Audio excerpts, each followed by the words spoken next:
Ya baik, perkenalkan nama saya Andika Wicaksono dari kelas SI 4202 dengan NIM 120218423. Di sini saya akan menjelaskan transisi dari analisis ke desain menggunakan diagram interaksi. Tujuannya, tujuan menjelaskan tujuan dan unsur model desain, mengidentifikasi elemen-elemen penting dari diagram komunikasi UML, membuat tampilan diagram dengan komunikasi model desain, mengidentifikasi elemen-elemen penting dari diagram urutan UML, membuat diagram urutan model desain. Terus di sini ada peta proses, stakeholders, mental model, memiliki requirements model, lalu dia mempunyai non-functional requirements, yaitu arsitektur model, lalu dia punya functional requirements, yaitu desain model, dan ketika keduanya digabungkan akan menjadi solution model dan akan dibuat ke dalam kode. Artifacts membutuhkan domain class model, use case form scenario. Nanti akan dibuat interaksi diagram untuk kunci use case skenario. Lalu memperkenalkan model desain. Model desain dibuat dari model persyaratan use case dan model domain. Model desain digabung dengan model arsitektur untuk menghasilkan model solusi. Ini dengan gambar yang sama seperti tadi. Diagram interaksi. Diagram interaksi UML adalah nama kolektif untuk diagram berikut. Diagram urutan, diagram komunikasi, atau yang sebelumnya dikenal dengan sebagai diagram kolaborasi.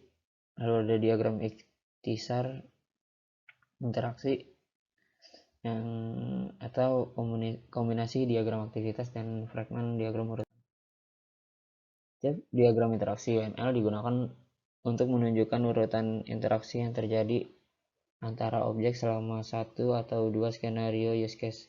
Sebuah fragmen dari satu skenario use case. Diagram interaksi UML juga dapat digunakan untuk menunjukkan urutan interaksi yang terjadi di antara keduanya, sistem dan sistem. Membandingkan analisis dan desain. Analisis membantu kita memodelkan apa yang diketahui tentang proses bisnis yang harus didukung sistem, yaitu ada use case dan model domain.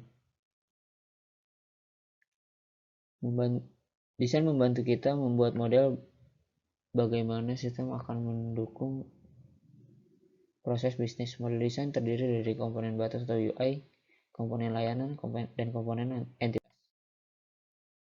Analisis ketahanan. Analisis ketahanan adalah proses yang membantu dalam mengidentifikasi komponen desain yang akan diperlukan dalam model desain. Di sini ada requirements model, yaitu use case skenario, use case model, dan desain domain model. Nanti akhirnya jadi domain model yang baru. Masukan untuk analisis ketahanan, kasus penggunaan, skenario use case untuk use case tersebut, diagram aktivitas use case jika tersedia untuk use case tersebut, model domain. Keluaran dari analisis robustness, model desain biasanya ditangkap dalam interaksi UML diagrams dengan komponen desain seperti batas, layanan, dan komponen entitas. Komponen batas dan kelas batas komponen digunakan untuk memodelkan interaksi antara sistem dan aktornya, yaitu menggunakan dan sistem eksternal. Di gambarnya bisa dilihat abstraksi layar UI, sensor, antarmuka komunikasi, dan sebagainya. Komponen UI tingkat tinggi, setiap komponen batas harus dikaitkan dengan setidaknya kelas komponen kontrol layanan mewakili koordinasi pengurutan transaksi dan kontrol objek lain dan sering digunakan untuk merangkum kontrol yang terkait dengan kasus pengguna terkait. Ini gambar bisa dilihat, mengkoordinasikan aliran kontrol, mengisolasi setiap perubahan alur kerja dan dari komponen batasnya. Komponen kelas entitas digunakan untuk memodelkan informasi yang berumur panjang dan sering persisten. Nah, jadi dari yang tadi itu dia membuat reservation. Entitas biasanya bersesuaian dengan objek domain. Sebagian besar entitas gigih. Entitas dapat memiliki perilaku yang kompleks. Komponen entitas akan sering memiliki komponen layanan yang sesuai. Jadi pada saat membuat reservation itu, reservation service akan mencari ruangan dan dihubungkan dengan room service. Room service akan dihubungkan dengan room. Objek layanan akan sering mengontrol objek entitas yang sesuai objek layanan dapat didelegasikan ke objek layanan lain. Komponen batas dan entitas. Komponen batas sering dapat mengambil atribut dari komponen entitas.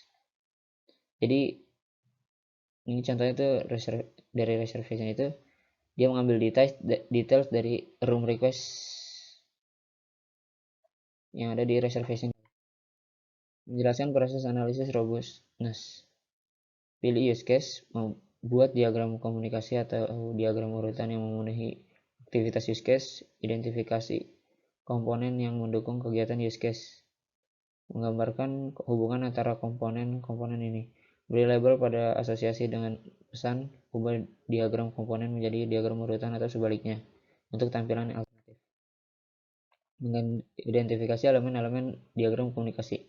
Diagram komunikasi YAML terdiri dari elemen-elemen berikut, bisa dilihat di gambar ini. Variasi dari diagram komunikasi sebelumnya bisa dilihat di gambar ini.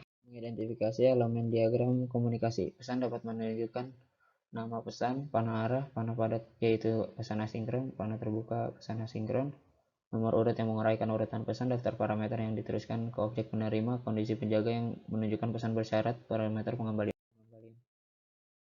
Membuat diagram komunikasi.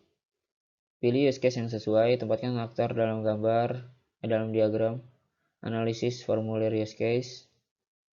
Untuk setiap tindakan dalam use case, identifikasi dan tambahan komponen batas, komponen layanan, komponen entitas. Lalu interaksi lebih lanjut, temukan metode baru, batas, layanan, dan komponen entitas. Langkah 1, tempatkan aktor dalam diagram. Jadi langkah 2A ini, booking agent membuat permintaan kamar melewati tanggal kedatangan, tanggal keberangkatan, jenis kamar yang diminta. Lalu yang ke-2B, objek batas reservation UI service untuk membuat reservasi.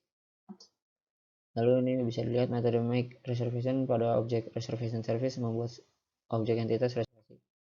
Lalu di sini bisa dilihat lagi dia menambahkan find rooms, set rooms, dan set quoted price. Identifikasi kemudian akan diberitahukan ke agen pemesanan. Ini metode tambahan. Contoh diagram komunikasi. Dua diagram komunikasi berikut menunjukkan tampilan yang lebih rinci pembuatan reservasi skenario primer berhasil, sekunder gagal. Ini contoh diagram komunikasi 1. Ini contoh diagram komunikasi 2. Diagram urutan memberikan perspektif berbeda tentang interaksi antara objek, dapat digunakan sebagai pengganti diagram komunikasi, dapat dikonversi atau dari diagram komunikasi, buktikan lebih berguna bagi pengembang. Sorot urutan waktu interaksi. Bagian selanjutnya menjelaskan diagram gambar. Identifikasi elemen dari urutan diagram. Lihat gambarnya, fragment. Diagram urutan mendukung notasi fragment. Penggunaan fragment meliputi menampilkan loop urutan, menampilkan jalur, mengizinkan dua skenario atau lebih pada satu diagram, menampilkan referensi diagram, sequence rinci lainnya memungkinkan Anda untuk memecahkan diagram besar menjadi beberapa diagram kecil. Contoh fragment, ini gambarnya contoh urutan diagram. Di situ dia lebih rinci, jadi ada skenario primer yang berhasil dan sekunder yang tidak berhasil. Skenario sekunder tidak berhasil di mana kamar yang ditawarkan ditolak oleh agen pemesanan. Diagram urutan fragment yang memperlihatkan lebih detail, lebih halus untuk fragment get reservation details dan termasuk loop. Ini contoh 1 urutan diagram, contoh 2 untuk urutan diagram, contoh 3 fragment urutan diagram, ringkasan.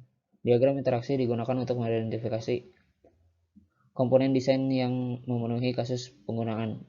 Interaksi diagram dapat divisualisasikan dengan UML, diagram komunikasi, diagram urutan. Ya, mungkin itu saja dari saya. Terima kasih.